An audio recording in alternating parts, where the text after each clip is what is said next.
C'est bon.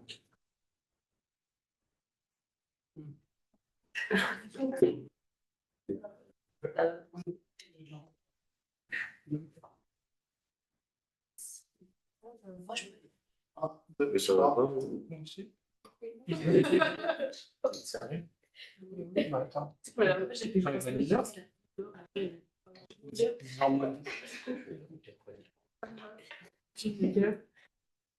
Bon, allez, on va recommencer. Juste avant de commencer, donc le cours est ici, bien sûr, comme d'habitude. N'oubliez pas de signer, on peut signer les 2 séances du matin sur ce WeSign, donc n'hésitez pas à signer. Je rafraîchis pour voir qui a signé, qui n'a pas signé. Je pense que Lila ne sera pas là.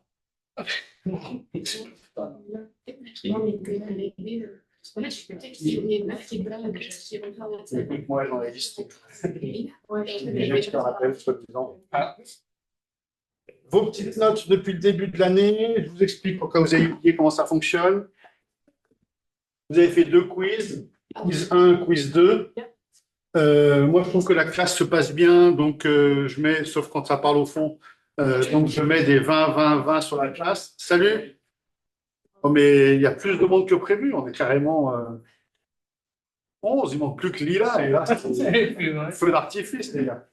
Donc, quiz 1, quiz 2, la note de prof, c'est moi qui donne une note à la classe. Et donc, même si vous ne venez pas, par exemple, comme Lila n'est jamais venue, mais elle a quand même un 20, puisqu'elle fait partie de la classe. L'administration, elle fait partie de la classe, donc elle a droit à cette note. Donc, 20 divisé par 0,021, ça lui donne que 4 de moyenne, mais néanmoins, vous avez un 20 gratuit. Tant que la classe se passe bien, vous aurez des 20 un 20 gratuit. Ensuite, on a fait des workshops. Alors, je vous montre, mais je descendrai après. On a fait workshop sur The Truth is in the product, ou dans la qualité, ou dans la communauté, ou dans ce que vous voulez, ou dans la communication, ou dans l'image de marque, ou dans ce que vous voulez. Advertising the price companies pay for being unoriginal, ça vous l'avez traduit sur différentes manières. On a fait un NPS sur QR code, donc là tout le monde a eu 20. On a fait une taxinomie, vous savez, ce grand arbre qui part du marketing digital et de l'IMC, Integrated Marketing and Communication, et qui fait des branches dans tous les sens. On a fait le Tell Me Something I Don't Know, avec malheureusement un 0 pour un groupe, mais ça se rattrape très facilement. Les BATX qui disruptent les BATX, BATX étant les Baidu, Alibaba, Tencent, Xiaomi, mais on rajoute ByteDance qui est TikTok, et on rajoute aussi BYD qui est le concurrent de Tesla en Chine. On rajoute aussi, on pourrait rajouter aussi celui qui fait des drones et qui s'appelle DJI, et on pourrait rajouter aussi celui qui fait des caméras hyper professionnelles, Hikvision, et on pourrait rajouter encore plein d'autres boîtes, voire même TSMC si on avait envie.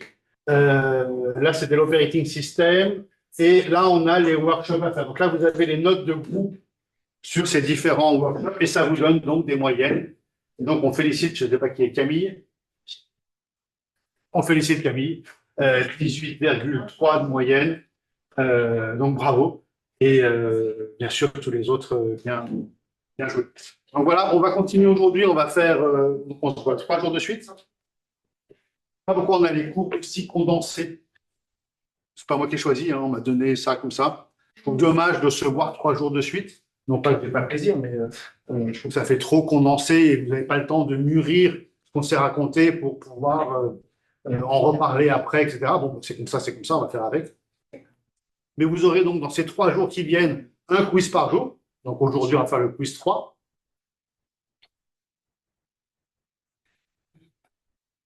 Donc le quiz 3, on le fera dès que je sens une baisse de tension, une baisse d'intérêt, une baisse de quoi que ce soit, une baisse de motivation. Hop, petit quiz pour se relancer. On aura aussi, on fera plutôt cet après-midi à l'heure difficile, vous avez 14h, 14h30 de la digestion. On fera un petit challenge. Alors, un challenge, c'est un quiz qui n'est pas noté, qui donne que des points bonus.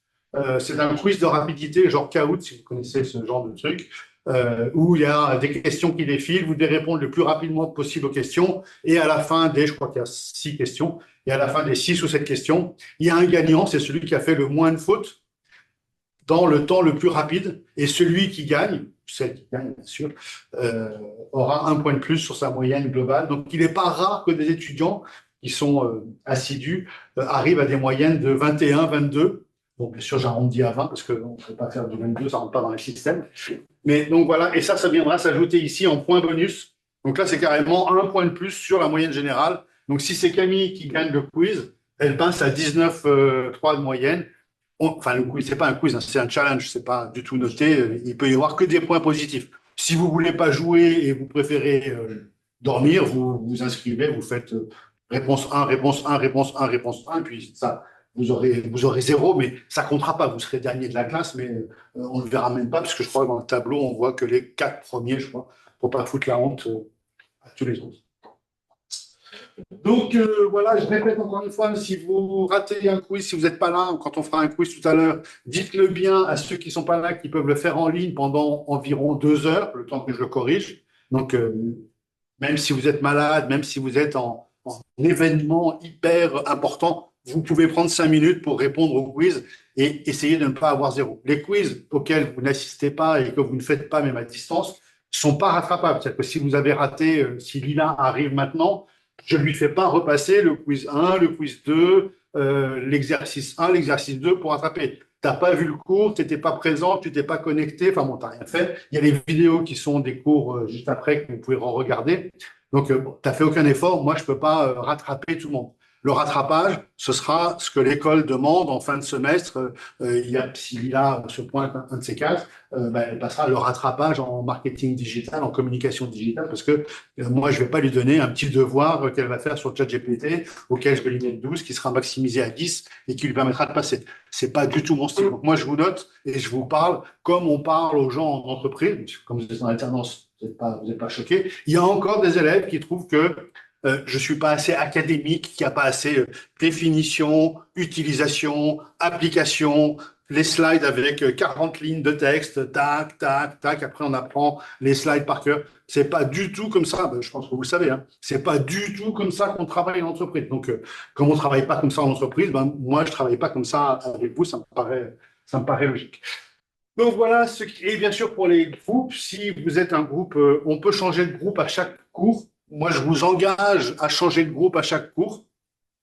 Ça vous permet de travailler avec des gens différents, des habitudes différentes, voir des méthodes différentes, plutôt que de s'habituer à on travaille toujours tous les quatre et on a l'habitude. Il y en a un qui fait la recherche, l'autre qui fait la rédaction, le dernier qui fait le mail.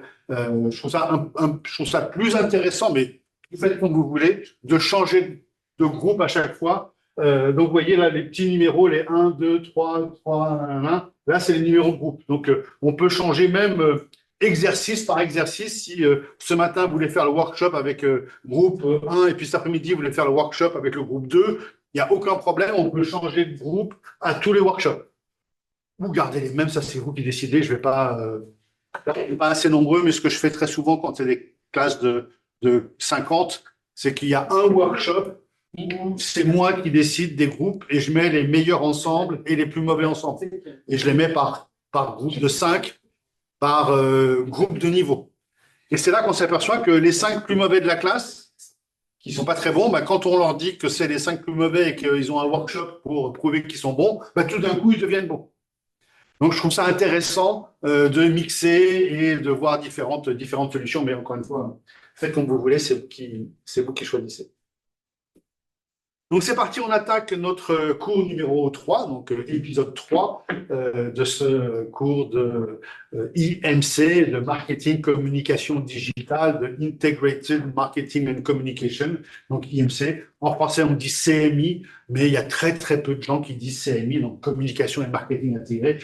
Tout le monde dit IMC ou IMC, donc je le garde comme ça. Donc, le premier cours, c'était par rapport au nouveau marketing. Il y a cette fameuse taxinomie des compositions. Le deuxième cours, c'était par rapport à la nouvelle économie, la plateformisation. Le troisième cours, aujourd'hui, on parle de stratégie, et bien sûr de stratégie digitale et de stratégie de communication. Donc, cours numéro 3, les stratégies avec toutes les nouvelles stratégies que vous avez besoin de connaître. Donc, on va travailler là-dessus. Et tout ça, c'est dans le cadre, bien sûr, de la transformation digitale. la communication se transforme en premier, mais il y a d'autres choses qui viennent après. On en reparlera. Donc, comme dans toute bonne série avec des épisodes, il y a un petit rappel de ce qui s'est passé précédemment. Donc, un Previously in 180 seconds, en 3 minutes. Là, c'était l'introduction où le premier cours, le premier mot, je vous ai parlé du X, User Experience. Donc, tout ce qu'on fait en communication, tout ce qu'on fait en marketing, c'est pour améliorer l'UX. Champion de l'UX, Amazon, vous avez un problème, vous téléphonez et la solution est trouvée dans les 10 minutes. Remboursement, retour. Et moi, j'ai la plupart des produits qui sont remboursés en me disant, c'est pas la peine de les retourner. Ça coûterait plus cher de gérer le retour de la chose. Et donc, est-ce que ça, c'est pas une bonne expérience utilisateur? Alors après, il y a toujours des problèmes de livraison, il y a toujours des problèmes divers et variés, notamment en période de fête, mais le UX est très important. Le C à l'envers, le fameux copyleft, le full stack, ça va faire plein de choses. Gary Vaynerchuk, un GOAT du digital, la communication digitale, c'est une des plus grosses agences de communication digitale du monde. Donc suivez Gary Vaynerchuk. L'économie numérique ou software is eating the world, donc n'oubliez pas ça. Software is eating the world, citation de Marc Andreessen. On a vu ça au premier cours. Deuxième cours, on a vu définition du marketing, donc créer de la valeur pour l'écosystème, donc la planète en premier, ensuite les clients et ensuite l'entreprise. Il y a des entreprises, comme par exemple Amazon, qui ne sont pas très bonnes pour l'écosystème. Donc chez Amazon, la définition du marketing, c'est créer de la valeur pour le client, d'abord pour le client, d'où la garantie A à Z, d'où l'expérience utilisateur. Ensuite, pour l'entreprise, gagner de la thune. Et après, pour la planète. Donc, ils sont pas très, c'est pas qu'ils sont pas très bons. Ils sont très nuls en écosystème. Et l'écosystème, je vous le rappelle, n'oubliez jamais ça, c'est pas que les poubelles et la planète et le CO2. C'est aussi le fait de payer ses impôts au bon endroit pour que la communauté puisse profiter de la prospérité d'une entreprise. Donc, pas plus ni moins que les impôts, mais payer ses impôts au bon endroit. Amazon est le champion de l'évasion fiscale, au début en Irlande, ensuite au Luxembourg, et dès qu'ils peuvent économiser, ce qui est compréhensible, hein, mais ils économisent, donc ils aident pas l'écosystème européen, l'écosystème français ou l'écosystème régional. Ils se protègent derrière on embauche 2 millions de personnes, enfin, on a 2 millions de salariés, on fait vivre 2 millions de familles. Et là, d'où le troisième point de l'écosystème. Donc, retenez quand on parle d'écosystème, c'est la planète, le CO2, le gaz à effet de serre, les poubelles, les sols végétalisés, blablabla, bla, bla, bla, tout ce qui est tri sélectif, tout ça, c'est premier point. Deuxième point, c'est l'écosystème des taxes et l'écosystème du pays et l'écosystème de la région. Et le troisième point, encore une fois, vous le mettez dans l'ordre que vous voulez, c'est bien traiter les salariés. Et chez Amazon, les salariés ne sont pas super bien traités. Logique, hein, c'est des jobs de manutention, c'est des jobs de livraison. Pardon, excuse-moi, logique est de trop. C'est pas facile de bien traiter des gens qui sont sur la route toute la journée, qui s'arrêtent tous les 500 mètres et qui se font insulter parce qu'ils sont en avance, en retard, que ça devait être hier, qu'ils n'ont pas le code, que machin, que truc. Donc, super dur mais il faut le faire, mais super dur de bien traiter des gens qui bossent en entrepôt et en livraison. C'est plus facile de bien traiter des cadres qui sont au siège et à qui on file une table de ping-pong, un baby-foot, une salle de sport, 2 salles de sport, parce qu'il y en a qui l'utilisent plus que les autres, etc., etc. Donc, définition du marketing, encore une fois, mettez dans le sens que vous voulez, mais c'est hyper important d'avoir ça. Soit ils ont une salle de sport, soit ils donnent des tickets pour aller dans les salles de sport de la région. Je pense que vous vous souvenez de cette petite figure entre ce que le client achète et ce que l'entreprise croit vendre. Et le plus important, j'espère que je vous ai convaincu, le plus important, c'est de comprendre ce que le client achète pour accentuer le point que le client aime.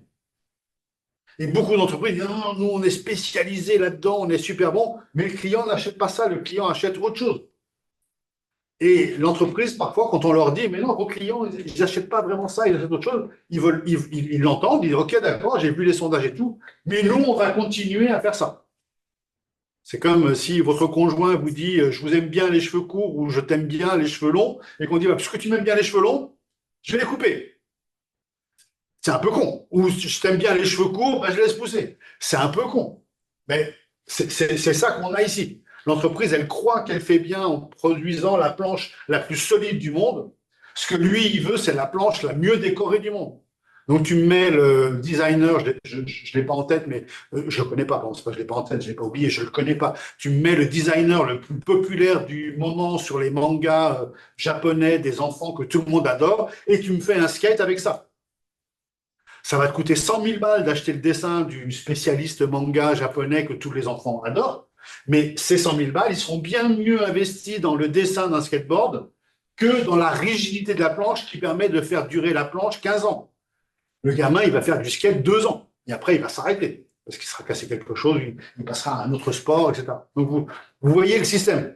Si l'entreprise pense qu'elle vend des skateboards qui permettent de se déplacer, qui permettent de machin chose, elle va investir dans la planche, dans les roues, dans les machins. Or, ce que le jeune achète, c'est du fun, du lifestyle, une appli de rencontre à travers le skate, c'est tout un truc. Et il faut lui donner autre chose qu'une planche plus solide. C'est pas ça qu'il veut.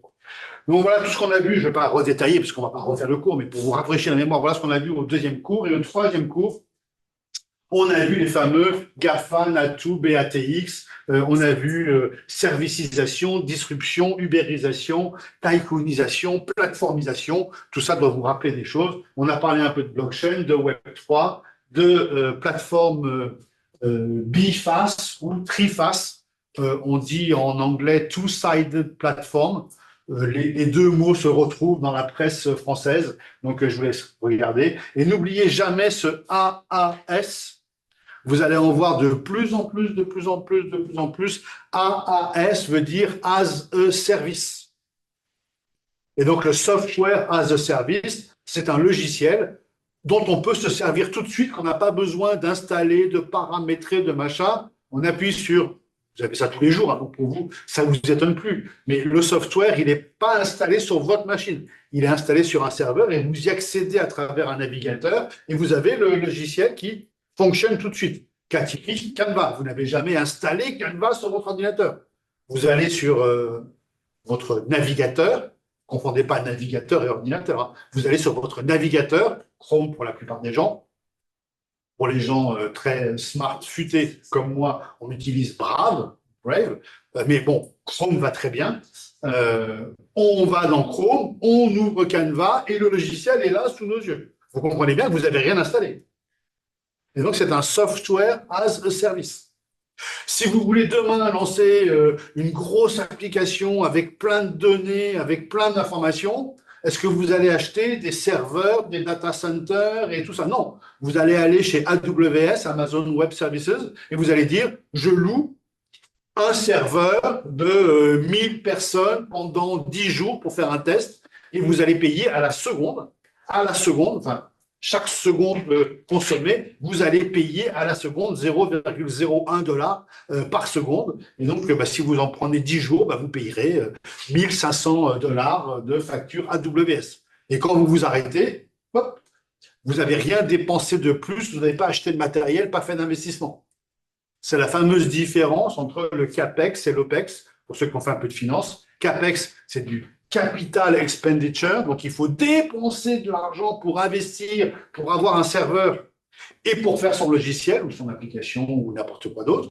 Et un OPEX, c'est operating expenses, c'est vous payez une location, vous payez 1500 balles et vous louez le truc et puis si ça va pas, vous arrêtez et vous ne devez rien à personne. Si vous faites un emprunt sur 5 ans pour acheter un data center, un ordinateur, un serveur pour faire votre application, même si vous arrêtez, vous avez toujours l'ordinateur et vous devez payer les mensualités de l'emprunt. Donc, n'oubliez jamais ce fameux AAS. Donc, il y a le plus connu, c'est SaaS, Software as a Service. Et ensuite, on a le PaaS, Platform as a Service. On a le IaaS, Infrastructure as a Service. Et puis, va arriver, mais vous l'utilisez tous, mais vous ne savez pas que ça s'appelle comme ça, alors je ne sais pas comment le dire en français, le IaaS, Donc, c'est l'intelligence artificielle as a service. Quand vous allez sur ChatGPT, vous faites marcher une intelligence artificielle, mais qui n'est pas sur votre ordinateur. C'est d'ailleurs ce que le reproche que font les entreprises, c'est que cette intelligence artificielle, elle est à San Francisco, elle est à droite, à gauche, et donc elle n'est pas sur votre ordinateur. Donc, il y a une manière de faire fonctionner aussi l'IA sur son ordinateur. Mais ça, c'est un autre débat qu'on ne va pas aborder aujourd'hui. Et retenez aussi avec ce SaaS, tous les vous savez qu'en ce moment, on est sur le CES de Las Vegas, le Consumer Electronic Show, et qu'il va y avoir tous les jours plein, plein, plein de nouveautés qui vont nous arriver en direct du CES en disant on a un nouveau, je sais pas quoi, on a un nouveau robot, on a un nouveau machin, on a un nouveau lave-vaisselle qui fait je sais pas quoi, il y a un nouveau réfrigérateur qui fait je sais pas quoi, on a un nouveau téléviseur qui fait blablabla, bla, bla, bla, bla. Eh ben, toutes ces technologies-là rentrent dans ce qu'on appelle si c'est pour gérer un bâtiment, on appelle ça de la PropTech. Si c'est pour améliorer la santé, on appelle ça de la HealthTech.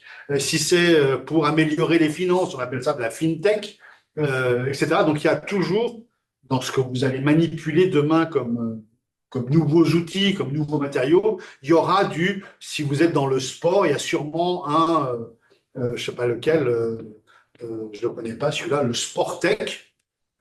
Admettons que ça existe, il a peut-être un autre nom que Sportec. Si vous êtes dans les voitures, dans les trottinettes, dans les vélos, il y a un MobTech, Mobility Technology. Et si vous aimez l'agriculture, vous avez un AgTech, donc Agricultural Technology, toutes les technologies qui aident les agriculteurs à faire des choses plus intéressantes. Donc, c'est ce qu'on appelle les X-Tech. Donc, voilà je ne sais pas si vous avez rappelé des souvenirs, voilà le résumé de ce qu'on s'est dit précédemment. Et donc, on attaque la nouvelle saison avec le cours d'aujourd'hui sur les stratégies. Alors, premier point sur les stratégies, la fameuse secret sauce, donc il y en a 4. Oui. Est-ce que dans le quiz, il y aura aussi tout ce qu'on a fait précédemment? Oui, bien sûr. Le quiz porte sur le cours d'avant. Okay. Donc demain, vous aurez un quiz sur ce cours-là d'aujourd'hui. Non, je parlais plutôt des cours de ce qu'on avait fait avant. Oui, c'est ça. Ah, ok. Donc le quiz d'aujourd'hui porte sur le cours de décembre. Ah, ok. Le quiz de demain portera sur le cours d'aujourd'hui. Okay. Donc les secret sauce. Secret sauce, c'est quatre éléments qui sont à connaître, qui sortent un petit peu du cours. C'est pas uniquement du marketing, c'est pas uniquement de la communication, c'est plus généralement ce qu'il faut pour faire de la stratégie et qui sont des choses importantes à connaître avant de se lancer dans la com ou avant de se lancer dans le marketing. La première secret sauce, c'est celle-là, et vous devez la retenir toujours, toujours, toujours. C'est valable pour n'importe quelle entreprise, n'importe quel pays, n'importe quel marché. Le point 1 de n'importe quelle entreprise, c'est de résoudre un problème qui se pose à un persona. J'ai un client, j'ai un prospect, j'ai un persona, il y a quelqu'un qui a un problème. Il n'arrive pas assez vite au bureau, il ne mange pas assez bien, il n'est pas assez bien habillé, il n'a pas une peau qui lui convient. 1000 problèmes qu'on peut tous avoir. À la base, une entreprise, elle a trop de salariés, elle ne sait pas comment gérer les salariés. Ou une entreprise, elle a des salariés, mais ils ne sont pas motivés. Ils arrivent le matin au bureau, on dirait qu'ils vont à l'abattoir. Donc l'entreprise dit, j'ai un problème, j'ai 100 salariés qui viennent tous les jours au bureau et ils arrivent comme s'ils allaient à l'abattoir. J'ai un problème. Et quand il y a un problème, sur base de ce problème, sur base de la résolution de ce problème, on va pouvoir fabriquer une entreprise, on va pouvoir créer une solution, on va pouvoir vendre quelque chose. Mais retenez bien ça pour toute votre vie, si vous voulez. Si votre prospect n'a pas de problème, si votre client n'a pas de problème,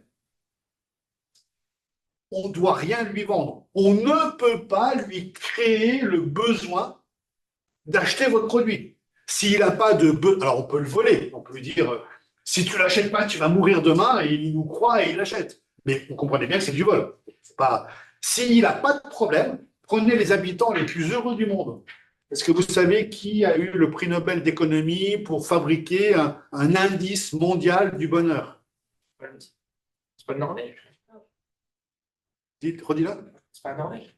Non, Suède. non, non plus, non plus. C'est le Bhoutan. Et l'économiste qui a eu le prix Nobel pour fabriquer cet indice de bonheur, il s'appelle Monsieur Sen, S-E-N. Son prénom, c'est Amartya, mais peu importe, c'est un Indien. Amartya Sen. Prix Nobel d'économie, alors j'ai plus l'année en tête, c'est 2007, 2008, un truc comme ça. Il invente l'indice de bonheur, il invente le PIB. Vous connaissez le PIB, produit intérieur brut. Le PIB, c'est le bonheur intérieur brut. Donc il invente le PIB et il fait des calculs et il dit c'est les Bhoutanais, les habitants du Bhoutan, entre l'Inde et la Chine, qui sont les habitants, la nation la plus heureuse du monde. Ils sont super bien éduqués, ils ont tous du travail, ils vivent tous en famille, les enfants en bas, les parents au milieu, les grands-parents en haut. Ils ont plein d'amis dans une communauté à moins de 100 mètres de chez eux. Ils sont bien soignés, tout va bien. Ils se marient de famille en famille, ils se connaissent, ils sont heureux, ils font des enfants, bonne natalité, bonne santé, tout va bien. Qu'est-ce que tu veux leur vendre Uber Eats? Ben non, mais moi, c'est la grand-mère qui fait le repas tous les jours, et puis quand on en a trop, on le donne au voisin, puis quand le voisin en a trop, il nous en donne à nous. Uber Eats, un mec qui vient en mobilette m'apporter, mon vélo, mon cargo, ce que tu veux m'apporter à bouffer, ben non, ça ne m'intéresse pas, j'ai tout à la maison. Qu'est-ce que tu veux leur vendre du Tinder? Ils connaissent déjà le potentiel qu'ils ont autour d'eux. Tu peux rien leur vendre, Bhoutanais. Et tu peux leur dire, on va construire des hôtels de luxe pour avoir plus de tourisme. Ils veulent pas de tourisme. Chaque touriste qui arrive au Bhoutan est obligatoirement accompagné par un guide pendant tout son voyage au Bhoutan. Parce qu'ils veulent pas, il n'y a pas d'hôtel 3, 4 étoiles, on loge chez l'habitant. Le Bhoutan, c'est les gens qui sont les plus heureux du monde. Va ouvrir un McDo chez eux, c'est sûr que tu le fermes. Ils ne vont pas aller chez McDo. On ne peut pas leur créer le besoin de bouffer de la junk food alors que la grand-mère à l'étage, elle fait un super plat traditionnel et qu'il y en a pour toute la famille et pour les voisins et qu'on fait des... ils font pas de barbecue, mais où est-ce que je veux dire? Ils font des trucs communs, des fiestas communes et ils sont super heureux. Tu peux rien leur vendre. D'ailleurs, aucune marque internationale, Coca, n'est pas au Bhoutan. Il y en a un petit peu parce que ça leur fait marrer un peu comme le champagne. Une fois tous les 3 mois, pour rigoler, ils boivent du coca, mais ce n'est pas du tout leur boisson favorite. Donc, quand il n'y a pas de besoin de la part d'une entreprise, de la part d'un particulier, quand il n'y a pas de problème, quand il n'y a pas d'envie, quand il n'y a pas de besoin spécifique, on ne vend rien. Donc, l'entreprise, les entreprises, vos entreprises n'existent que parce que le public cible, les personas, ont des problèmes. Donc ça, c'est vraiment le point à retenir de manière fondamentale. Donc on part toujours du problème du persona ou de l'ICP, le Ideal Customer Profile, notre persona favori. Donc on part toujours du problème du persona. Qu'est-ce que le persona a comme problème? Joséphine est une mère de famille, seule avec 2 enfants. Elle a tel et tel et tel et tel et tel et tel problème. Comment est-ce qu'une banque, un assureur, un transporteur, la RATP, l'entreprise, comment est-ce qu'une école peut aider Joséphine? Joséphine, elle a 5 problèmes. Comment est-ce qu'on peut l'aider? Si maintenant, la même Joséphine, elle a 0 souci, tout va bien pour elle, elle se débrouille très bien, elle a le bon job, elle sait comment elle va au boulot tous les jours, tout est géré, tout est calme. Qu'est-ce que tu veux lui vendre? Elle est super heureuse comme ça. Donc, la première des choses, c'est quel est le problème du personnage. La deuxième équation, la deuxième partie de la secret sauce, c'est maintenant que je connais le problème, est-ce que je peux apporter une solution? Et le fameux JTBD, Job to be done, c'est le bouquin qu'on avait vu la dernière fois.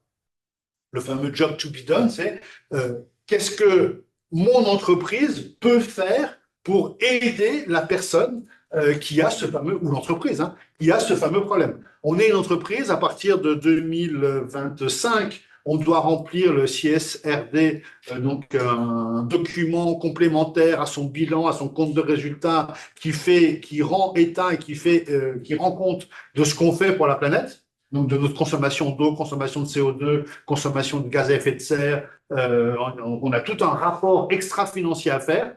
Il y a plein d'entreprises qui ont ce problème. Dès 2025, elles vont devoir pondre ce rapport et si elles ne le mettent pas, elles vont avoir des amendes. C'est contractuel, c'est comme payer ses impôts. Il faut rendre ce rapport CSRD. Mais il y a la moitié d'entreprises, la moitié, trois quarts d'entreprises, qui ne savent pas le faire, qui n'ont pas les moyens d'embaucher un ingénieur ou un spécialiste en écologie pour le faire. Elles ne savent pas le faire. Donc, il y a un problème, elles ont un problème, elles vont devoir faire quelque chose, elles ont un problème. Et ben, des entreprises de conseil, d'expertise vont venir les aider à faire ce rapport CSRD. Mais il y a 2 ans, quand ce n'était pas obligatoire, les consultants pouvaient dire je vais vous aider à faire une meilleure écologie. Si moi, j'ai pas envie, si moi, j'ai pas besoin, ben, c'est bien, oui, c'est vachement bien, c'est vachement intéressant, mais je ne vais pas payer pour ça. Donc, est-ce que l'entreprise a une solution au problème? Je vous ai bien fait le 1, 2. La plupart des entreprises réfléchissent 2, 1. Qu'est-ce que j'ai comme produit à vendre? Alors, il faut que je vende ça, ça, ça. Je suis un laboratoire vétérinaire. Aujourd'hui, on est en campagne sur les antiparasitaires externes, sur les vermifuges et sur les vaccins contre la fièvre, la grippe aviaire. Il y a des cas de grippe aviaire. Il y a un mort aux États-Unis de la grippe aviaire. La grippe aviaire, c'est la grippe qu'ont les oiseaux, le bird flu. Donc, moi, laboratoire pharmaceutique, je dis, en janvier, ma force de vente va aller voir les vétérinaires et va parler de antiparasitaires externes, vermifuges et vaccins anti-grippe aviaire. Est-ce que j'ai demandé aux vétérinaires s'ils avaient le problème? Est-ce que j'ai demandé aux propriétaires de chiens et chats s'ils avaient le problème de vermifuger leurs animaux? Non, j'ai décidé que moi, c'était le mois du vermifuge. Mais si les gens n'ont pas de problème de vermifugation des animaux, vous voyez ce que je veux dire?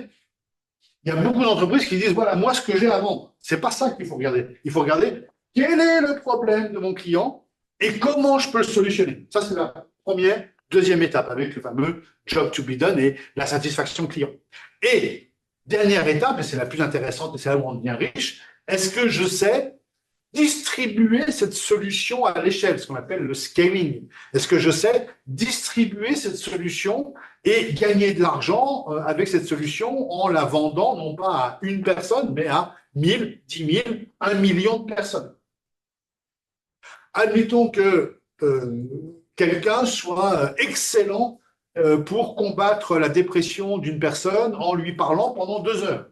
Admettons un gourou, comme ça, sorti de nulle part. Il est excellent pour guérir la dépression d'une personne et il lui parle ils échangent, il ne fait pas que lui parler. Il l'écoute et il lui parle pendant 2 heures et bing, il guérit la dépression. C'est bien un problème, les gens qui sont déprimés, c'est bien un problème, il y en a. Il y a une solution, le gourou qui vient et qui te fait 2 heures de speech. Est-ce que c'est distribuable? Ben non, parce qu'il ne peut pas faire 1000 personnes par jour. Il peut faire à tout casser 6 personnes par jour. Plutôt 5 personnes par jour. Donc, cette solution, elle est bonne, mais elle n'est pas distribuable. Si maintenant, pour répondre au problème de la dépression, j'ai une autre solution qui est une appli qu'on télécharge et qui vous parle et qui échange avec vous et qui vous pose des questions et qui vous commande de faire des exercices, de faire 5 minutes de marche, de faire ensuite, je sais pas quoi, 1 heure de yoga, de faire ensuite de la méditation et qui vous pose des questions, vous répondez et vous guérissez de la dépression, est-ce que ça, c'est distribuable? Ben oui, cette application, on peut la donner à 1 million, 2 millions, 10 millions de personnes. Donc, le secret d'une stratégie d'entreprise, c'est de déceler un problème, d'y apporter une solution et de savoir distribuer à l'échelle sa solution. C'est ça qui est super. Ça qui est super. Donc, dit différemment, là, vous avez dans le problème toute l'analyse, la BI, c'est la business intelligence, le marché, le search listening, le persona, la carte d'empathie, les touch points, les UX, user experience, etc., etc. Les solutions, ben, vous avez le product management, tous les services qu'on va apporter, etc., etc. Et en distribution, ben, on va avoir les stratégies de distribution pour que notre produit soit bien distribué. Ok, donc vous retenez ce schéma 1, 2, 3. On retrouve, c'est juste pour info, ne le retenez pas. On retrouve ce schéma 1, 2, 3 quand on va sur des systèmes qu'on appelle le Lean Canvas. Ne retenez pas ça, c'est juste pour info. Vous voyez, vous avez ici problème, solution. Et là, vous avez distribution pour les canaux. Et au milieu, solution, je fais une proposition de valeur, une value proposition que je distribue et je finis par gagner des sous. Donc ça, c'est la traduction en outils pratiques pour l'entreprise qui s'appelle Lean Canvas. Je ne sais pas si vous connaissez ces méthodes de Lean. Vous avez la même chose ici, sous cette forme-là. La même chose en anglais, la même chose avec un exemple rempli. C'est juste pour info. Ouais. La distribution, c'est la proposition de valeur. Non, la proposition de valeur, c'est comment j'apporte la solution. Comment je market la solution, comment je package la solution. Okay. Et une fois que j'ai une proposition de valeur, soit j'ai pas de chance et elle va me coûter très cher par personne, donc je vais gagner, si je distribue, je vais gagner très peu d'argent, soit par chance, j'arrive à avoir une proposition de valeur où je gagne beaucoup d'argent par personne, donc je vais pouvoir la distribuer à l'échelle très facilement. Donc, il y a un problème, on trouve une solution, on la distribue. Et en plus, pour apporter une deuxième réponse à ta question, et en plus, si j'ai la chance d'avoir un coût marginal nul, entre l'OPEX, le CAPEX et le coût marginal nul, je vous rappelle vos cours de finance, le passage, le coût marginal nul, c'est combien me coûte d'avoir un nouveau client. Sur Facebook, ils ont 3 milliards de monthly active users, donc 3 milliards d'utilisateurs. Si demain, il devait y avoir 100 millions d'utilisateurs de plus, est-ce que ça coûterait plus cher à Facebook? À peine. Il y a déjà toute l'infrastructure, il y a déjà tout. Donc, 100 millions d'utilisateurs en plus, même 500 millions d'utilisateurs en plus, pour Facebook, ça ne pose aucun problème. Le coût marginal de l'utilisateur supplémentaire est nul. Là, on a une classe de 15 personnes, théoriquement, 12 en pratique. Combien ça coûterait à GEM d'avoir 4 autres étudiants ici? Il y a le prof, il y a la salle, il y a l'éclairage, il y a le cours, il y a tout. Ça coûterait quoi? Rien. Donc le coût marginal d'un nouvel étudiant est nul. Si en plus on dit en ligne, le cours est déjà en ligne, donc en ligne, on pourrait avoir 1000 étudiants sur Zoom. S'ils donnaient que 2 euros par cours, ben, ça ferait 2000 euros par cours qui tombent automatiquement pour GEM sans que ça coûte plus cher, parce que Zoom, il est là, c'est installé, il y a la caméra ici, les micros sont là, je transmets déjà sur Zoom, donc ça coûterait rien à GEM d'avoir 2000 étudiants qui suivent le cours sur Zoom. C'est ce qu'on appelle le zero marginal cost, le coût marginal nul, parce que ça coûte rien de plus, on a déjà tout ce qu'il faut pour...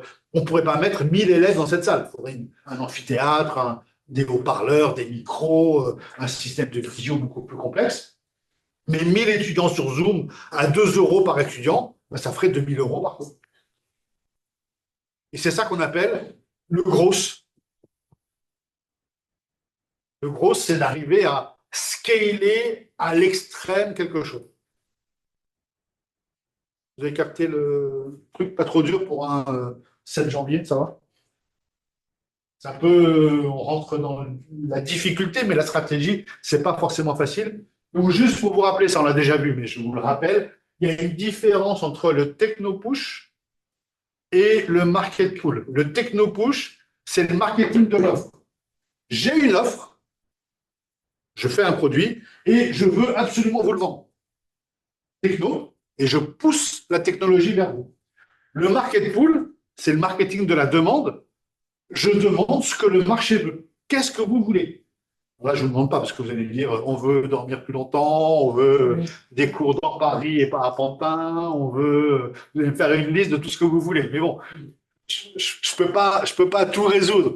Mais market pool, c'est j'écoute les étudiants, j'essaie de vous demander assez souvent ce que vous pensez des cours, de l'équilibre, est-ce que c'est bien, pas bien, pour les modifier éventuellement. Mais ça, c'est une grande différence. Techno-push, market pool, qu'on retrouve dans marketing de l'offre, j'ai un catalogue produit, je fabrique des produits, j'ai une offre, une value proposition que je fais, que j'ai décidé, vous voyez la différence, j'ai décidé de ma value proposition en réunion interne dans l'entreprise, j'ai réuni les meilleurs cadres de l'entreprise et je leur ai dit, qu'est-ce qu'on peut vendre en 2025?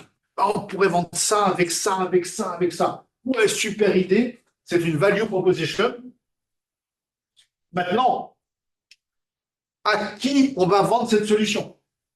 Ah, bah alors, on va la vendre à un tel et un tel. Mais est-ce qu'on sait si un tel et un tel, tel groupe, telle entreprise, tel machin, ont le problème? Peut-être pas. C'est ça la grande difficulté. Alors que le marketing de la demande, c'est pour ça que j'ai mis un petit love sur le marketing de la demande, le marketing de la demande part du persona, part des problèmes du persona et se dit comment est-ce que moi, entreprise, je peux résoudre les problèmes du persona. Différence entre techno-push et market-push. Si vous avez fait du design thinking, c'est ce monsieur qui s'appelle Tim Brown, qui est un des pères fondateurs du design thinking, avec un autre, son associé, et qui le résume très bien. Je ne vais pas vous le lire, vous avez bien compris le principe. Et puis un petit diagramme de Venn pour vous rappeler que si je distribue des solutions qui ne répondent pas à un problème, je suis un voleur. Donc je fais croire que ma solution résout tous les problèmes et elle ne les résout pas. Combien de fois vous avez téléchargé une application sur l'App Store en pensant que ça allait faire ceci, faire cela, puis vous apercevez que ça ne le fait pas du tout. La promesse, elle n'est pas du tout tenue. Ça, c'est ce qu'on va appeler une distribution de solutions, mais qui ne concerne pas notre problème. Donc, c'est du vol. Et puis, si on a une solution à un problème, mais qu'on ne sait pas la distribuer, on est un sauveur. On est quelqu'un qui va beaucoup aider, mais on va aider qu'une personne à la fois. Donc, s'il n'y a pas de distribution, on ne va pas gagner d'argent. Donc ça, c'était la première secret sauce. La deuxième secret sauce, beaucoup plus simple, on va passer quelques secondes dessus, c'est la décomposition du process d'entreprise. Alors, pourquoi je vous parle de ça? Parce que dans la transformation digitale, la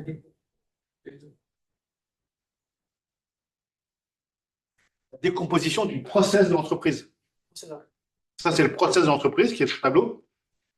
Et dans le digital, vous le savez déjà, je l'ai déjà dit, mais je vous le répéterai encore, le digital intervient à deux niveaux. Premier niveau, il intervient sur le changement de la composition des produits. Donc, je ne sais pas dans quelle entreprise vous êtes et quels produits vous vendez, mais dans 5 ans, les produits que vend votre entreprise auront à l'intérieur des produits une dose de digital en plus. Il y aura de l'IA, il y aura de l'intelligence, il y aura de la blockchain, il y aura de l'algorithme, il y aura des choses, il y aura des capteurs, il y aura des choses en plus. Ça, c'est le premier niveau. Et le deuxième niveau auquel intervient la digitalisation, c'est justement là, dans le process de l'entreprise.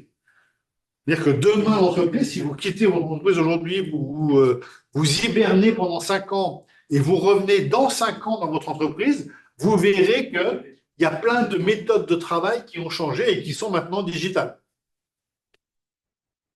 C'est la digitalisation d'entreprise. Aujourd'hui, je ne sais pas comment vous remplissez vos notes de frais, je ne sais pas comment vous déposez vos vacances, je ne sais pas comment vous déclarez différentes choses dans l'entreprise, comment vous êtes remboursé de votre passe Navigo, comment vous êtes remboursé du déplacement, etc. Mais dans 5 ans, ce sera beaucoup plus digitalisé tout ça. La RATP aura une connexion directe avec l'entreprise et vous serez remboursé directement d'un ticket de bus et Uber sera connecté directement à l'entreprise. Et si vous venez un jour en taxi, en vélo, en trottinette, l'entreprise prendra directement 10% ou 20% ou 30% du prix de la course. Un peu ce qu'on fait sur les tickets restaurants.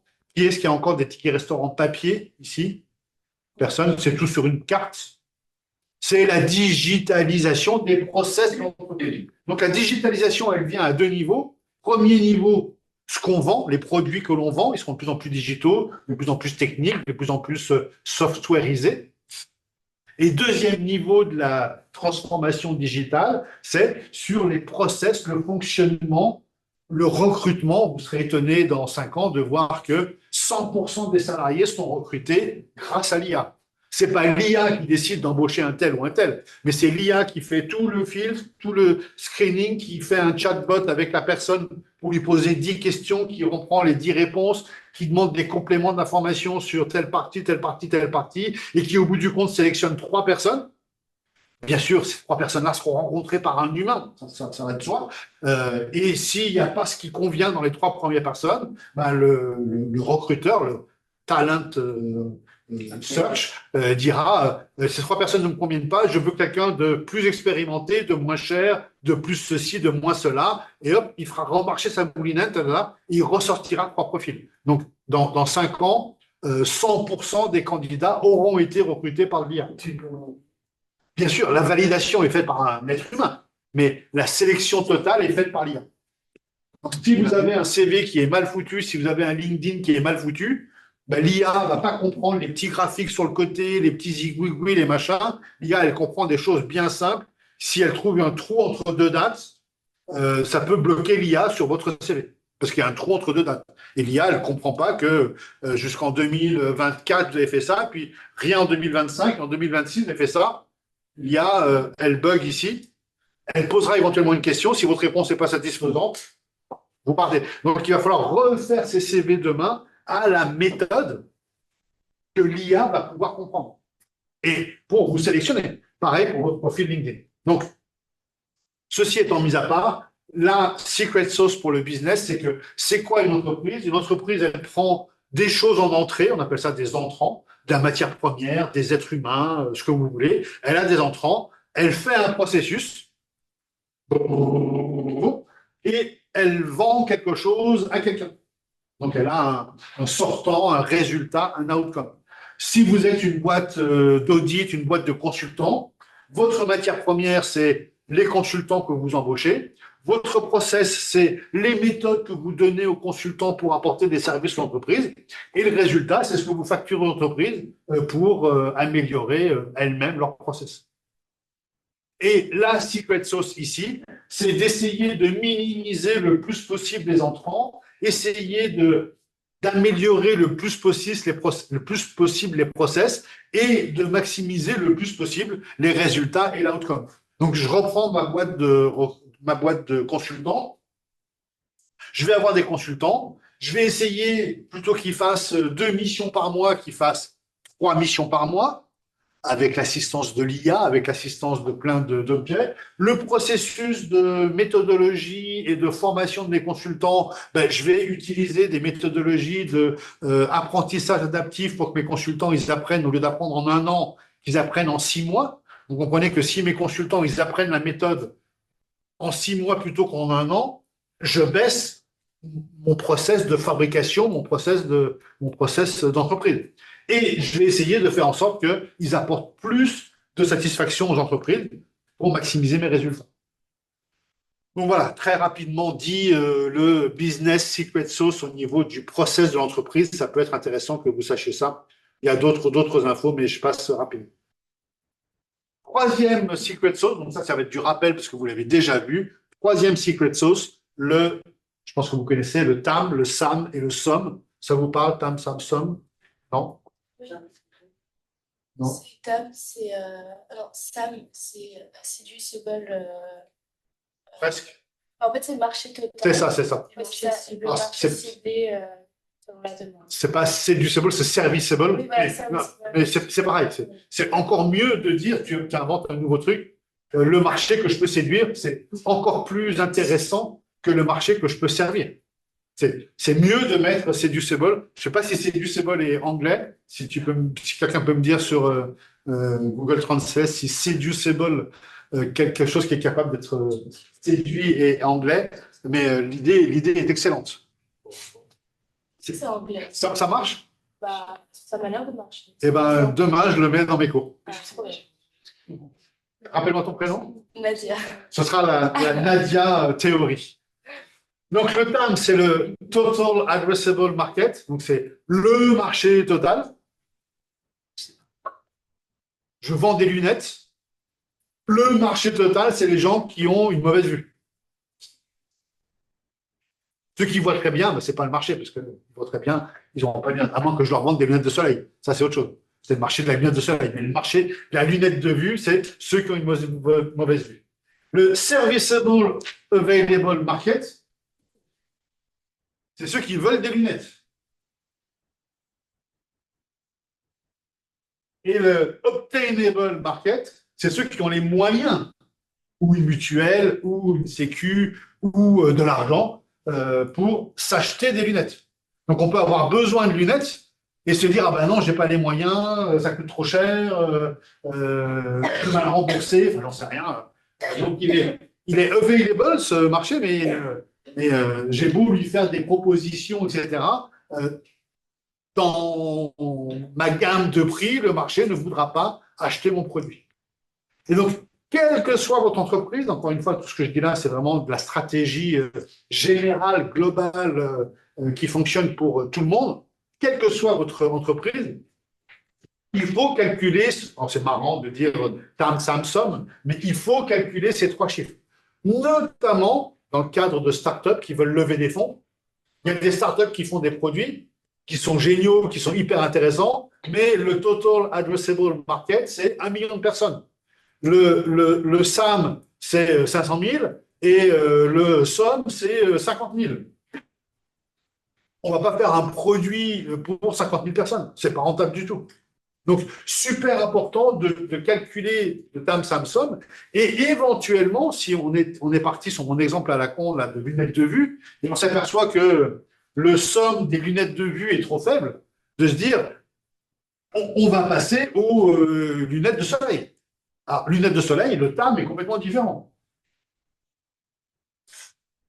Et pourquoi pas passer à des lunettes de soleil qui permettent de corriger et en plus de filtrer des UV A, B, C et D, et en plus de faire, je vous lance sur les lunettes méta, et en plus d'avoir une caméra à l'intérieur, et en plus d'avoir un haut-parleur, et en plus d'être connecté, etc., etc. Et puis les prochaines méta qui s'appellent, vous connaissez, c'est Ray-Ban, les Wayfarers de chez Meta, qui ont la caméra à l'intérieur, qui ont le haut-parleur, etc., etc. Et la prochaine version s'appelle Orion, et Orion aura, entre les deux verres transparents ou de soleil, aura un écran qui projettera des résultats. Donc, on pourra regarder une carte en chinois et avoir la traduction en français de la carte. On pourra parler et avoir écouter quelqu'un qui parle en chinois et avoir dans l'œil, dans le verre translucide, une traduction de ce que dit la personne.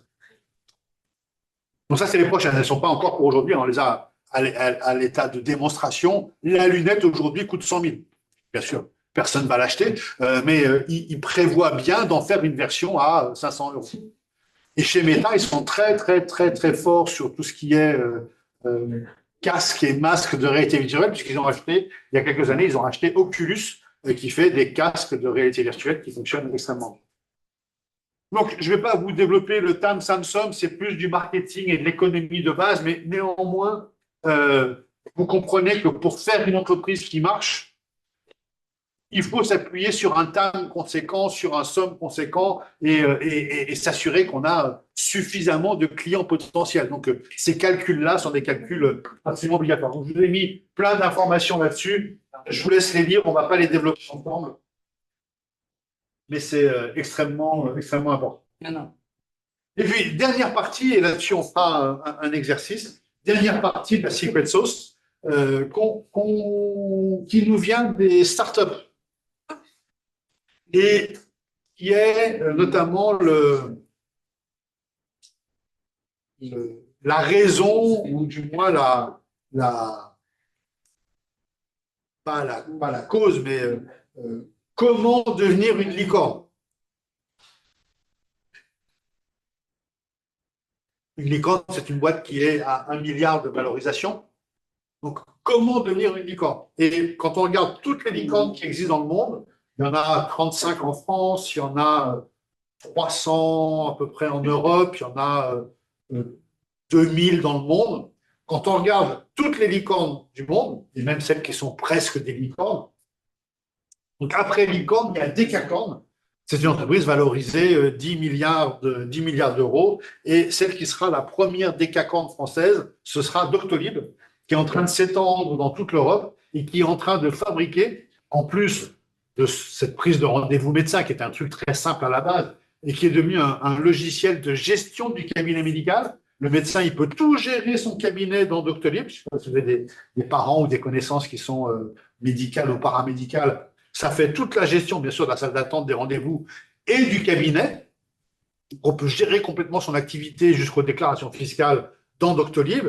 Et demain, ils vont mettre tout. Il y a déjà les ordonnances que le médecin vous fait qui sont dans Doctolib. Mais vous allez pouvoir, vous, demain, ajouter des documents dans Doctolib, mettre des rapports d'analyse dans Doctolib, mettre des radiographies ou des IRM dans Doctolib, et vous allez pouvoir fabriquer votre dossier médical. Et quand vous arriverez quelque part, il y aura la carte vitale pour le paiement à la Sécu, et pourquoi pas un code Doctolib ou un QR code Doctolib ou un transfert Doctolib pour que le praticien puisse voir tous les précédentes analyses et tout le. Et s'ils arrivent à faire ça, ils vont être très rapidement des CAC qui s'implantent aujourd'hui en Italie, en Allemagne, en Espagne. Ils sont aujourd'hui valorisés 6 milliards d'euros. Ils vont très certainement arriver sur 10 très bientôt. Donc, quel est le point commun à toutes ces licornes ou à toutes ces décacornes? C'est qu'elles savent faire du bootstrap. Le bootstrap, c'est principalement de l'agilité, c'est principalement du scrum, c'est principalement savoir faire des choses extrêmement évoluées avec très très peu de moyens. C'est un petit peu aussi du lean. Le lean, c'est être le plus maigre possible. Lean, c'est synonyme de slim, c'est synonyme de il n'y a rien en trop. Le petit brelet qu'on a là, il est en trop. Quand on est lean ou slim, il n'y a rien en trop. Donc le lean management, c'est quand on arrive à gérer avec les équipes minimum qui font le travail maximum. Le principe du lean, du bootstrap, c'est do more with less. Faire plus avec moins. Alors, attention, faire plus sans faire de burn-out, sans faire bosser les gens 15 heures par jour. Quand on dit faire plus, ça veut dire faire plus parce qu'on a les bons outils, parce qu'on fait les bonnes choses, parce qu'on laisse tomber les process d'il y a 50 ans de cocher des cases dans un Excel, etc. Tout ça, on laisse tomber, on fait que ce qui est vraiment nécessaire. Un de mes slogans favoris, alors je parle très rarement d'Elon Musk, là je peux vous en parler, parce qu'il est détestable à plein de niveaux, mais au niveau ingénierie, c'est un mec qui est quand même assez, qui tient pas mal la route. Et un de ses slogans favoris, c'est The best part is no part. The best process is no process. C'est quoi le meilleur service client du monde? Ben, quand il n'y a pas de service client. Parce que les clients sont tellement contents qu'ils n'ont même pas besoin de réclamer, d'appeler. Tout est nickel d'entrée de jeu. Le meilleur service client du monde, c'est celui qui n'existe pas. Quand on a un service client, c'est qu'on reconnaît qu'il y a des erreurs dans le process, que les choses ne sont pas claires. Regardez, je pense que vous avez tous commandé des choses et dans le colis d'expédition de la chose, il y a déjà l'étiquette retour si vous n'êtes pas content. Facile, le produit ne convient pas. Donc, est-ce que c'est la peine d'appeler pour dire je voudrais. Non. Tu t'essayes le truc, il ne te va pas, tu prends l'étiquette qui est livrée, tu la colles dessus et tu redéposes le colis. C'est fini. Il n'y a pas besoin d'appeler le service client. Autrement, il faudrait appeler le service client. Alors, je l'ai reçu, ok, je vous fais un bon retour. Alors, je vous envoie le bon retour par email avec une pièce jointe en PDF que vous devrez imprimer pour la coller sur le colis. Ben, tout ça, c'est pas la peine si tu donnes le bon retour directement. Alors, est-ce que ça incite les gens à retourner? Est-ce que ça nous fait perdre de l'argent? Oui. Mais est-ce que du coup, les gens ne commandent pas plus? Parce qu'ils savent qu'ils vont pouvoir retourner facilement? Aussi. Donc, tout ça se calcule. Je n'ai pas de baguette magique, je n'ai pas la recette qui fait que tout fonctionne, mais ça fonctionne très bien. Regardez l'intelligence de Amazon. Quand vous n'êtes pas content d'un produit, quand vous le retournez ou pas, ils vous recréditent tout de suite. Pourquoi ils font ça?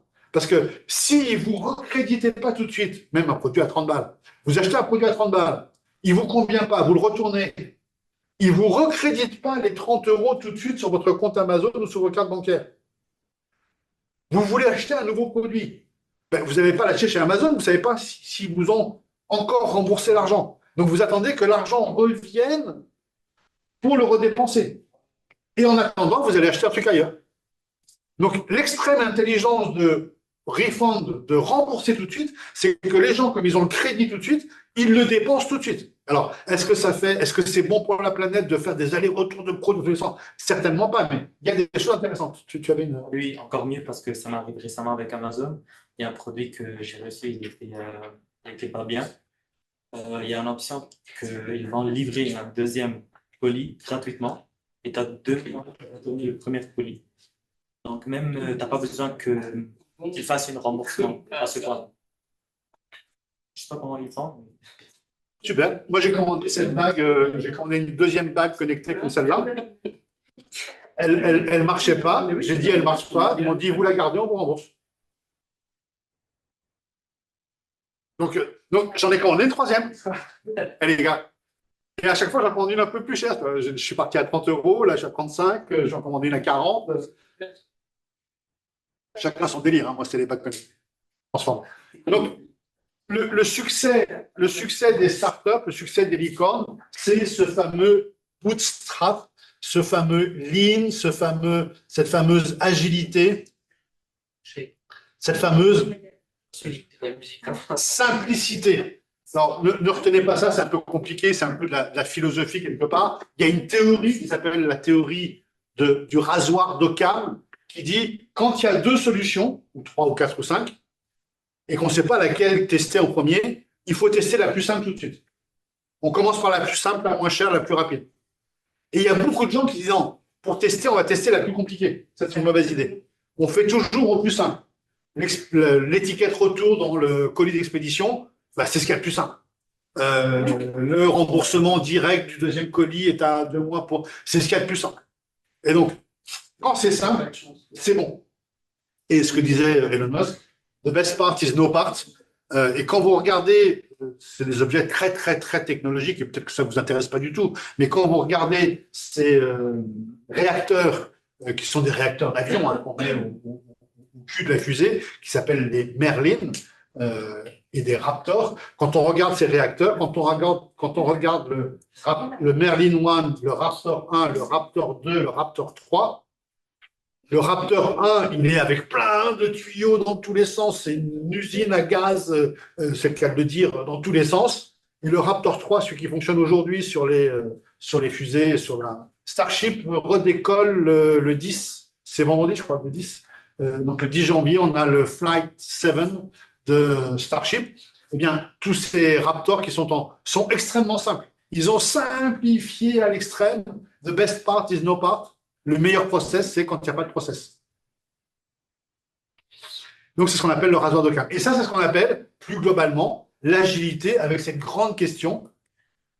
Est-ce qu'on peut être agile à l'échelle d'une licorne, qui fait quand même 1000 personnes généralement, à l'échelle d'une grande entreprise de 50 000 personnes? Est-ce qu'on peut être agile à l'échelle? Alors, la HBR, Harvard Business Review, nous dit qu'il est possible d'être agile à l'échelle. Il y a 2 boîtes qui l'ont fait. Il y a General Electric et 3M, qui sont des très, très, très grosses boîtes, plus de 100 000 personnes, et qui arrivent à être agiles à l'échelle. Alors, un tout petit peu d'histoire économique. Au XXe siècle, les entreprises qui donnaient des leçons de management, d'organisation, de travail, de gestion, de tout ça, c'était le milieu automobile. On ne sait pas pourquoi, mais c'est comme ça. Vous avez tous connu le Fordisme, le Taylorisme, le Toyotisme, les Six Sigma. Tout ça, ça vient de l'industrie automobile. Et même si une banque ou un assureur, ça n'a rien à voir avec l'industrie automobile, même les banques et les assurances se sont dit on va faire du Taylorisme, on va faire du Six Sigma, on va faire du zéro déchet, du machin comme ça.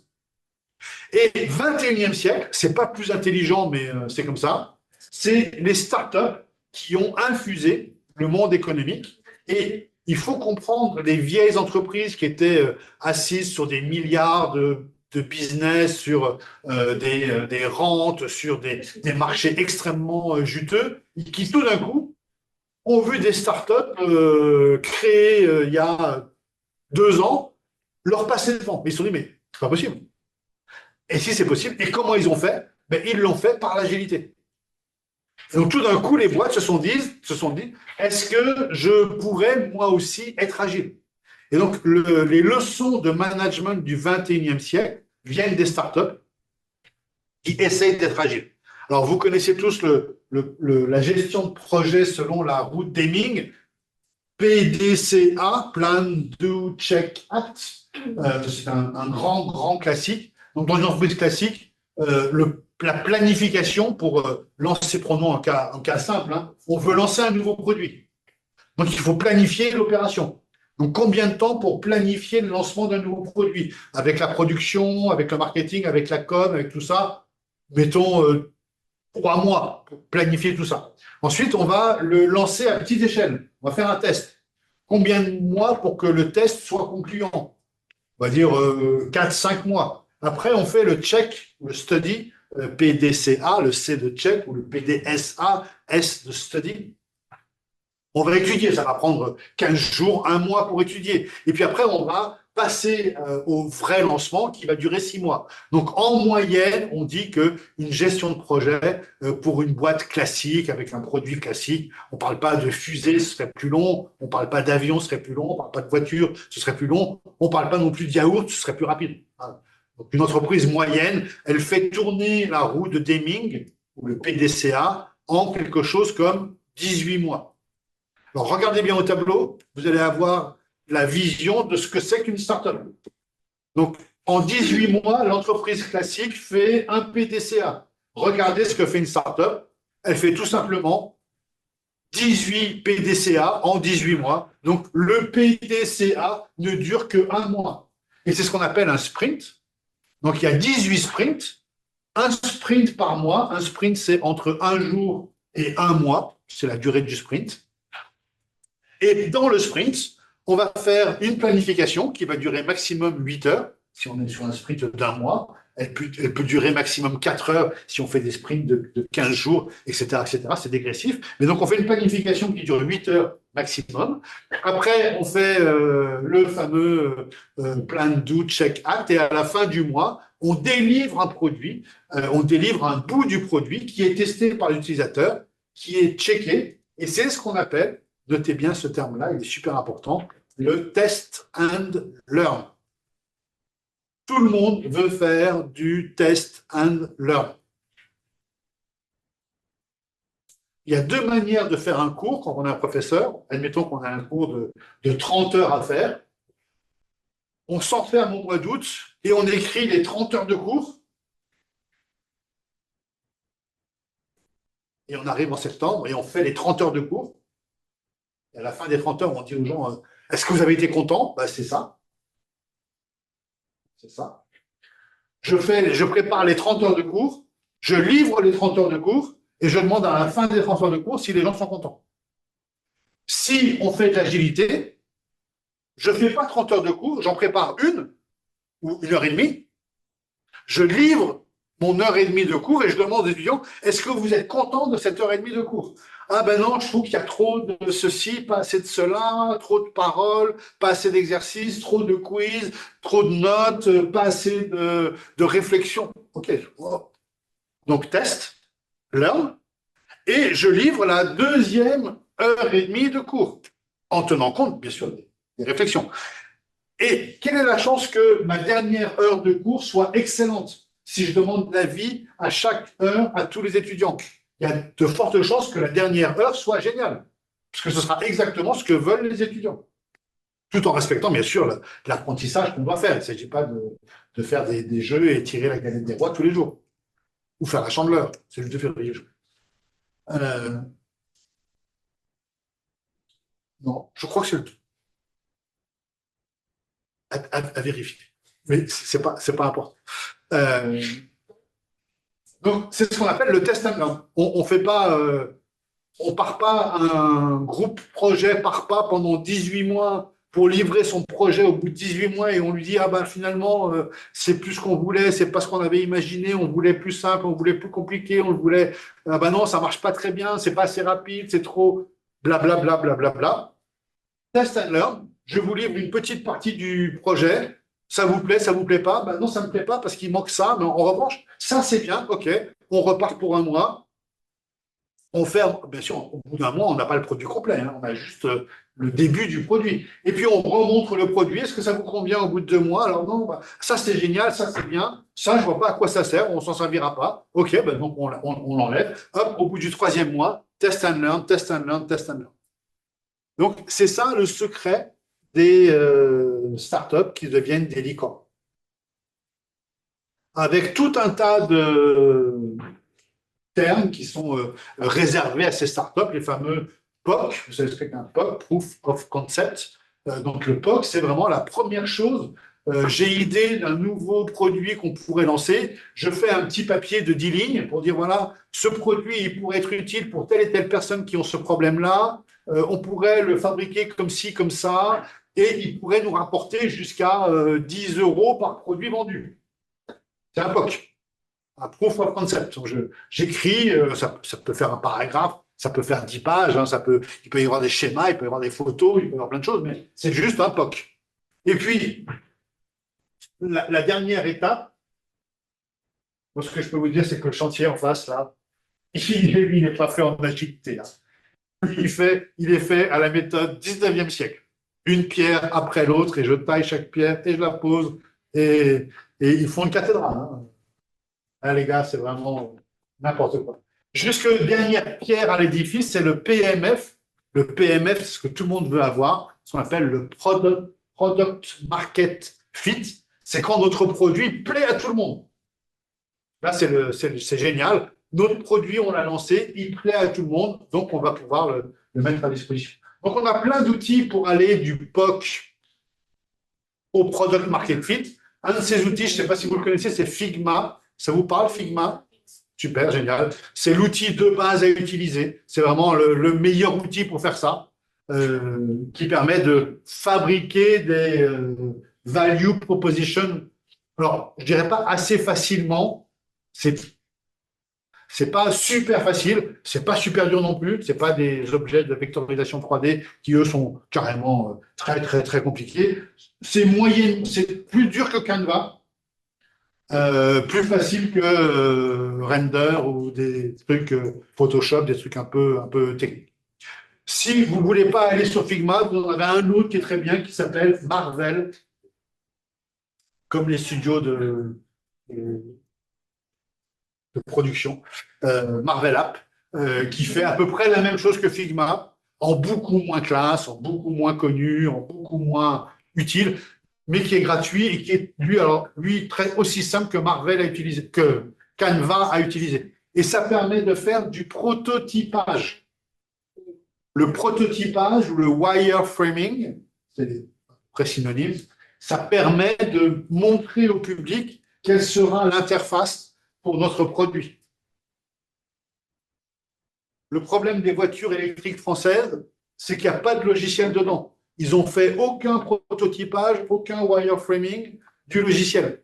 Vous avez encore un bouton physique, on appuie dessus pour démarrer. Pour ouvrir la boîte à gants, c'est encore une manette physique qu'il faut tirer. Pour ouvrir les fenêtres, c'est encore un bouton sur lequel il faut appuyer. Et vous ne pouvez pas démarrer la voiture à distance et vous ne pouvez pas chauffer la voiture à distance. Si vous voulez chauffer votre voiture ou climatiser votre voiture avant de monter dedans, il faut prendre vos petites jambes, rentrer dans la voiture, ouvrir la voiture avec une clé, appuyer sur le bouton Start, mettre la clim en route, fermer la voiture et retourner sur la plage où vous voulez.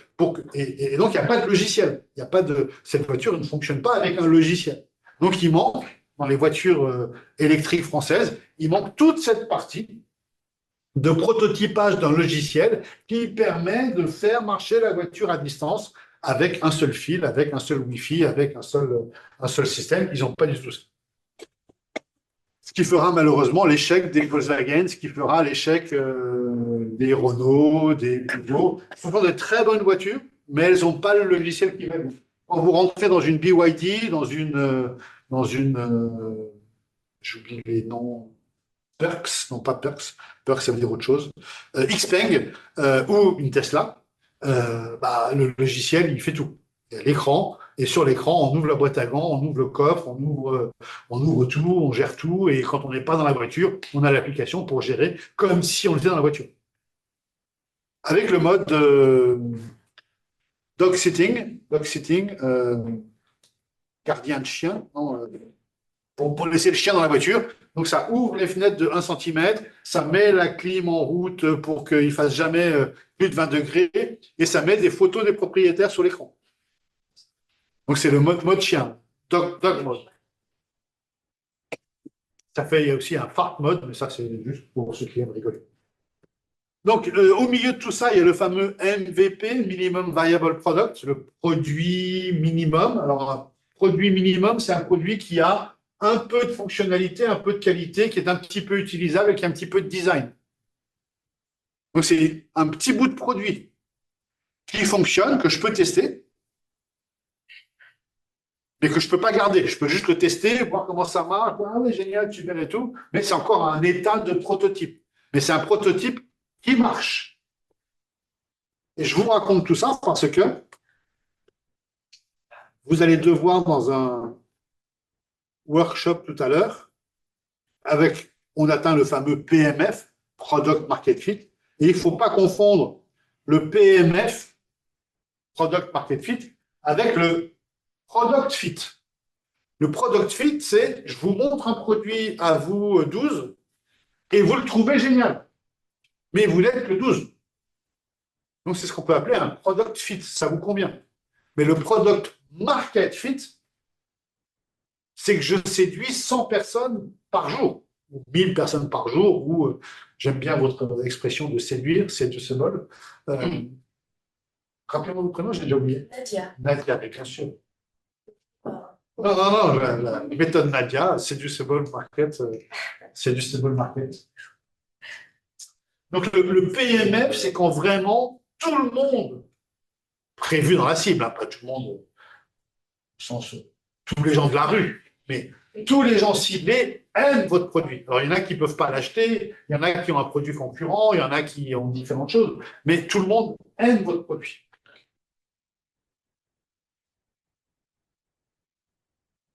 Et donc, tout à l'heure, on fera un exercice. Donc, dans...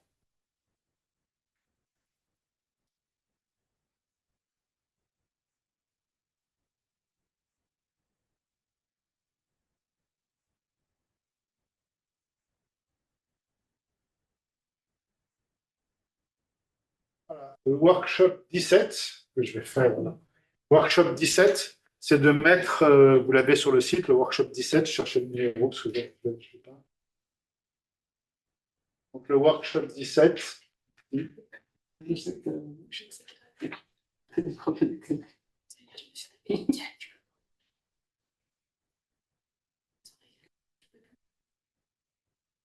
workshop 17, c'est en groupe de mettre l'ordre dans lequel apparaissent les différentes choses, les différents termes que vous avez ici. Je vous les ai mis en détail.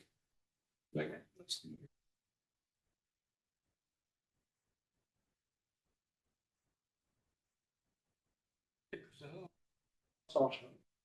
Il y a une erreur de... Je vais vous le modifier. Donc, le workshop 17, c'est de mettre le bon ordre dans tous ces termes-là. Dans quel ordre l'entreprise va gérer tout ça. On fait une petite pause, un peu en avance, et puis on reprend à 10h10, 10h15. Dernier.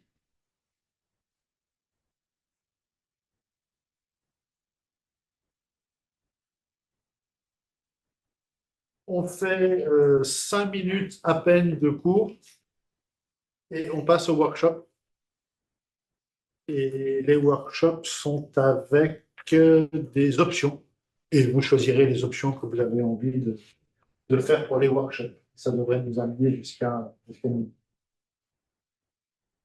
Donc, stratégie digitale, c'est le titre du cours. Stratégie de communication digitale, stratégie de marketing digital, stratégie digitale du cours, stratégie de transformation digitale. Vous avez là, et vous allez devoir travailler avec cette slide tout à l'heure, vous avez là une vingtaine de stratégies digitales. Il y en a bien sûr plein d'autres. Et le sujet du workshop, ce sera de trouver ce qui n'est pas sur cette slide, trouver les stratégies qui manquent il y en a en tout, là, il y en a 20 sur la slide à peu près. Il y en a en tout une cinquantaine. Donc, sur les 50, je vous en donne 20 et je vous demande d'en trouver 10 qui manquent, sachant qu'il en reste 30 qui manquent. Donc, plein de stratégies possibles et imaginables. Donc là, vous les avez en vrac tout à fait n'importe comment.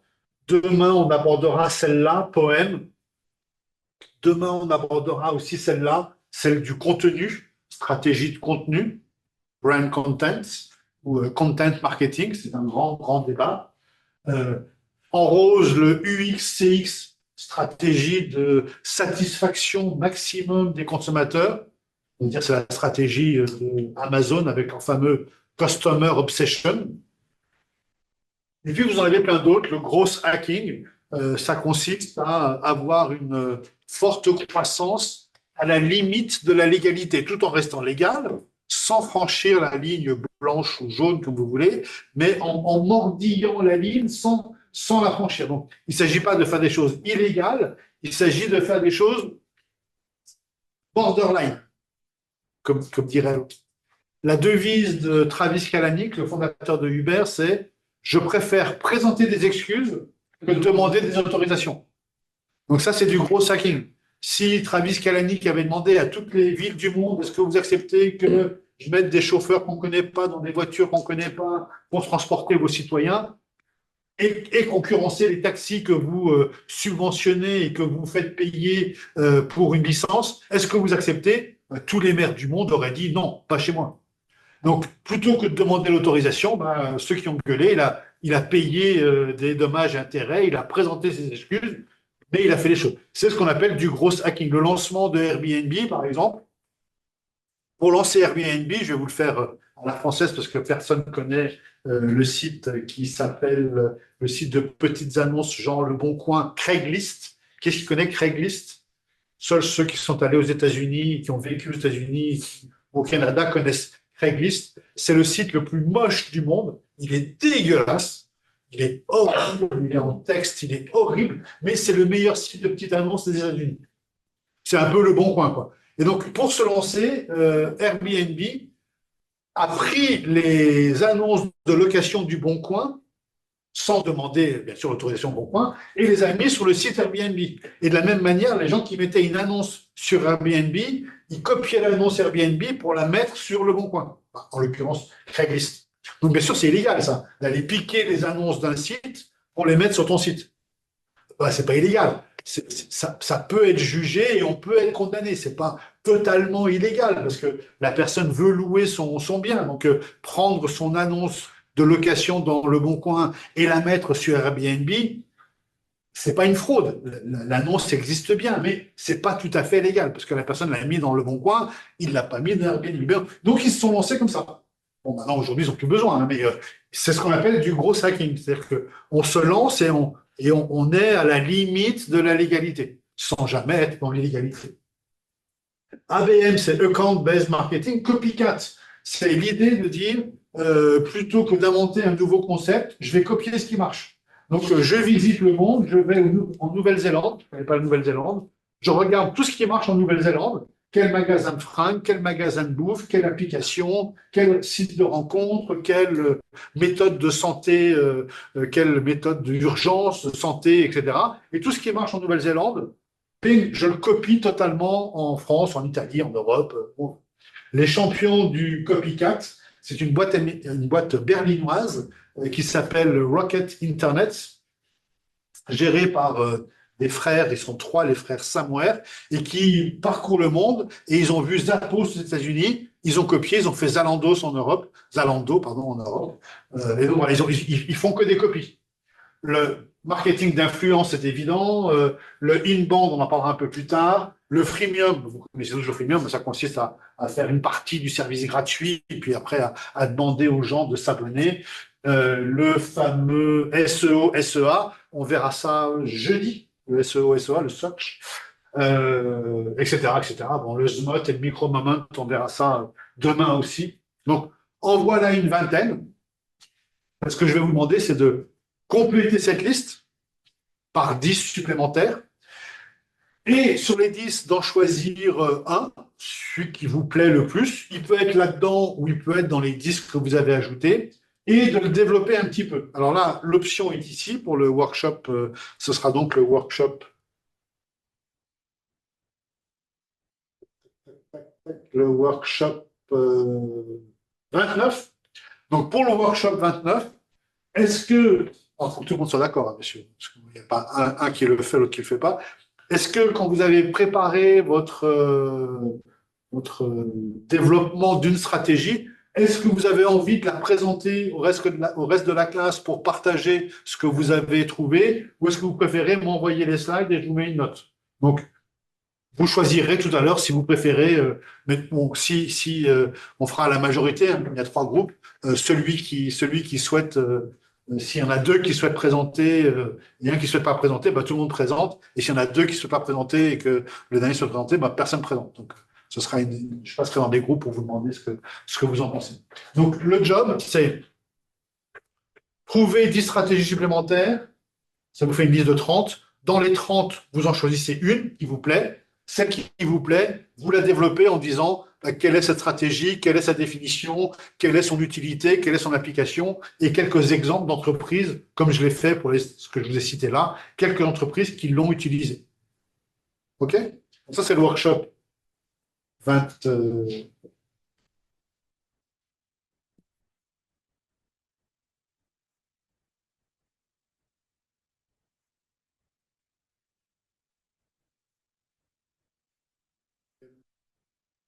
C'est le workshop 29. Et le workshop 17, celui-là est un tout petit peu plus technique. Le workshop 17, ça consiste à... Donc ça, c'est le workshop 29. Énumération des stratégies, choix, 4 slides pour présenter votre stratégie. Quand je dis 4 slides ou 4 paragraphes de texte, hein, ça peut être un mail avec 4 paragraphes. Je m'en fous de faire des belles slides avec du Canva, etc. Si vous préférez présenter en slide, sinon en texte. Et puis 4, c'est l'option. Soit vous présentez, soit vous ne présentez pas. Moi, je trouve sympa que vous présentiez, non pas pour l'exercice de présentation, mais pour partager avec les autres la stratégie que vous avez choisie. Donc, je vais passer dans les groupes. 1, 2, 3. Il ne faut pas que vous choisissiez la même stratégie. Oui. C'est le 17 ou le 29? Parce que ça, c'est le 17. Ouais. Workshop 17. Ouais. Et pourquoi vous avez dit workshop 29? Parce qu'il y en a 2 à faire ensemble. Ah, les 2 vont ensemble. Non, non. Je vous avais 1 heure pour faire les 2. Ok. Alors, soit vous divisez le groupe en 2, il y en a qui fait l'un, qui fait l'autre, soit vous faites les 2 ensemble, enfin, comme vous voulez. Mais c'est les 2 ensemble. Et voilà, l'autre workshop à faire toujours avant midi, c'est vous avez l'agilité, le bootstrapping dans le désordre. Donc là, 1, 2, 3, 4, 5 ne correspond pas à l'ordre, c'est juste le numéro du truc. Et votre job dans ce workshop-là, c'est de remettre ça dans l'ordre. Par quoi on commence? Ensuite, qu'est-ce qu'on fait? Donc, c'est l'ordre qui permet aux entreprises de devenir, si on en croit la théorie de l'agilité et du bootstrapping, l'ordre qui permet aux entreprises de devenir des licornes. Donc, dans quel ordre vous imaginez faire les choses? Donc, voilà, 2 workshops. Alors, pour vous redonner les numéros précis.